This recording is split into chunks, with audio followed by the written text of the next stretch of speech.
అధికారం అనే అయస్కాంతానికి ఆకర్షితులయ్యేవారు ఆ అధికారం పోగానే ఖచ్చితంగా దూరం అవుతారు. బీఆర్ఎస్ పార్టీకి ఈ విషయం వెంటనే తెలిసొస్తోంది. తాము ప్రయోగించిన అధికార అయస్కాంత ఆకర్ష్ ఇప్పుడు రివర్స్ అవుతోంది. నిర్మల్ మున్సిపల్ బీఆర్ఎస్ సభ్యులంతా మూకుమ్మడిగా కాంగ్రెస్ లో చేరేందుకు ప్లాన్ చేసుకుంటున్నారు. ఇతర చోట్ల అదే పరిస్థితి. చివరికి ఈ వలసలు ఎక్కడ ఆగుతాయో అంచనా వేయటం బీఆర్ఎస్ పెద్దలకు కష్టమే.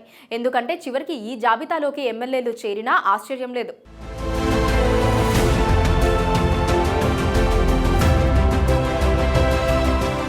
భారత రాష్ట్ర సమితి పార్టీలో అన్ని స్థాయిల్లో నేతలు ఫిరాయింపుల ద్వారా వచ్చిన వారే. ముఖ్యంగా తిరుగులేని అధికారం ఉంటుందని ఎంతో కొంత వెనకేసుకోవచ్చని ఆ పార్టీలో చేరిన వారే. ఇప్పుడు అధికారం పోవటంతో వారంతా పార్టీని నమ్ముకొని ఉండటం కూడా కష్టంగా మారింది. బీఆర్ఎస్ నుంచి భారీ ఎత్తున వలసలు ఉండబోతున్నాయని ఇప్పటికే సిగ్నల్స్ వచ్చాయి. గ్రామ స్థాయి నుంచి ఎమ్మెల్యేల వరకు ఈ వలసలుండే అవకాశం కనిపిస్తోంది. అధికారం కోల్పోయి ప్రతిపక్ష పాత్రలోకి మారిన బీఆర్ఎస్ కు క్యాడర్ను కాపాడుకోవటం అసలైన సవాల్గా మారుతోంది. ఇప్పటికే మున్సిపాలిటీల్లో వలసల ప్రభావం కనిపిస్తోంది. పదవీ కాలం ఏడాది కూడా లేకపోయినా కాంగ్రెస్ లో చేరి ఆ పదవుల్ని కాపాడుకోవటమో లేదా కొత్తగా పొందటమో చేయాలన్న ఆలోచన చేస్తున్నారు. అధికార బీఆర్ఎస్ కౌన్సిలర్లు కాంగ్రెస్ తిడ్డం పుచ్చుకుంటూ గులాబీ చైర్మన్లపై అవిశ్వాస తీర్మానాలు సంధిస్తున్నారు. కౌన్సిలర్ల బలాబలాల సమీకరణలో తేడాలు రావడంతో అవిశ్వాస ప్రక్రియ పెరిగిపోతోంది. దీనికి కారణం ప్రభుత్వం మారడమేనని ప్రత్యేకంగా చెప్పాల్సిన పనిలేదు.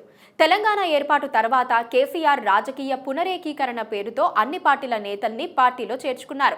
వారు పార్టీకి అవసరమా కాదా అన్నది చూసుకోలేదు. ఇతర పార్టీలకు నేతలు ఉండకూడదన్న లక్ష్యంతో రాజకీయం చేశారు. అధికార పార్టీ కావటం, సమీప భవిష్యత్తులో తెలంగాణలో మరో పార్టీ గెలవదని గట్టిగా నమ్మటంతో దీంతో గ్రామ స్థాయి నుంచి ఎమ్మెల్యేల వరకు కారు ఓవర్లోడ్ అయిపోయింది. కానీ ఇప్పుడు అది రివర్స్ అయిపోయింది. బీఆర్ఎస్ లో చేరిన లీడర్లలో అత్యధిక మంది కాంగ్రెస్ క్యాడరే. వీరెవరూ స్వచ్ఛందంగా బీఆర్ఎస్ లో చేరలేదు. బీఆర్ఎస్ నేతల ఆఫర్ల వల్లే చేరారు. అధికార పార్టీలో ఉంటే పదవులు వస్తాయన్న ఉద్దేశంతో చేరారు. ఇప్పుడు కాంగ్రెస్ అధికారంలోకి వచ్చింది. స్థానిక సంస్థల ఎన్నికలు కూడా వచ్చేస్తున్నాయి. జనవరి నుంచే వరుసగా గ్రామ పంచాయతీ, మండల పరిషత్, జిల్లా పరిషత్ ఎన్నికలు, తదుపరి సహకార ఎన్నికలు, పార్లమెంటు ఎన్నికలు రానున్నాయి. బీఆర్ఎస్ ప్రభుత్వం అధికారంలో ఉన్న 10 ఏళ్ల కాలంలో 2 సార్లు పంచాయతీ ఎన్నికలు నిర్వహించారు. ఆ సందర్భంగా గ్రామ పంచాయతీ, వార్డు మెంబర్ స్థాయి నుంచి సర్పంచులు, ఎంపీటీసీలు, జెడ్పీటీసీలు, జెడ్పీ చైర్మన్లను, మాజీ ప్రజా ప్రతినిధులను పెద్ద సంఖ్యలో బీఆర్ఎస్ లోకి చేర్చుకున్నారు. గ్రామాల్లో పనులు కావాలంటే ప్రభుత్వ పార్టీలో చేరాలన్న సాకుతో స్థానిక సంస్థల ప్రజా ప్రతినిధులు బీఆర్ఎస్ లోకి అప్పట్లో వలసల పర్వం సాగించారు. ఇప్పుడు కాంగ్రెస్ అధికారంలోకి వచ్చినందున అదే వలసల విధానం బీఆర్ఎస్ నుంచి కాంగ్రెస్ లోకి తిరిగి పెద్ద సంఖ్యలో వలసలకు తెరలేచే అవకాశాలు ఉన్నాయి. అధికార పార్టీలోకి సాగే వలసలకు అడ్డుకట్ట వేయటం బీఆర్ఎస్ కు అంత సులభం కాదు.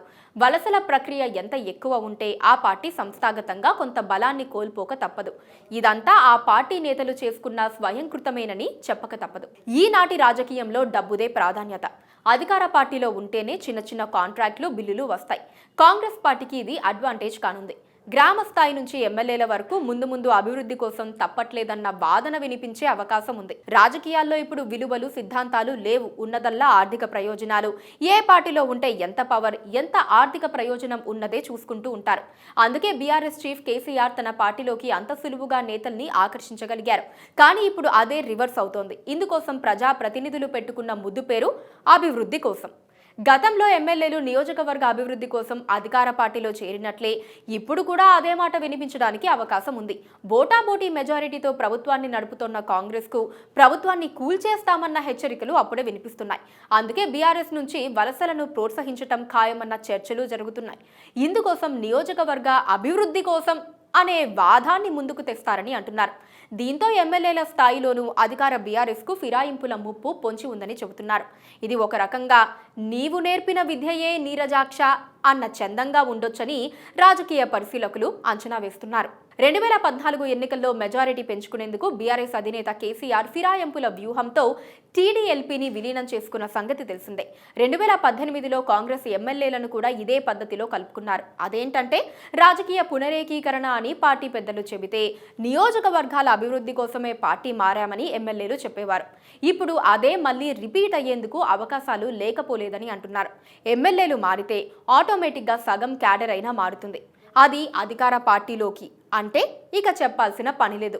ఎలా చూసినా బీఆర్ఎస్ పార్టీ ఇప్పుడు వలసల ముప్పును చాలా ఎక్కువగానే ఎదుర్కొంటోంది. ఆపటం కూడా కష్టమే.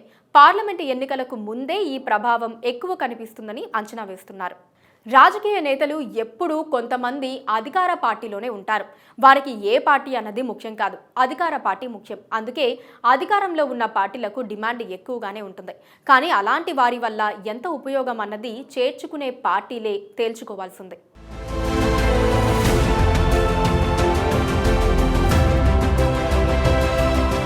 Please subscribe to KTV Telugu. KTV Telugu.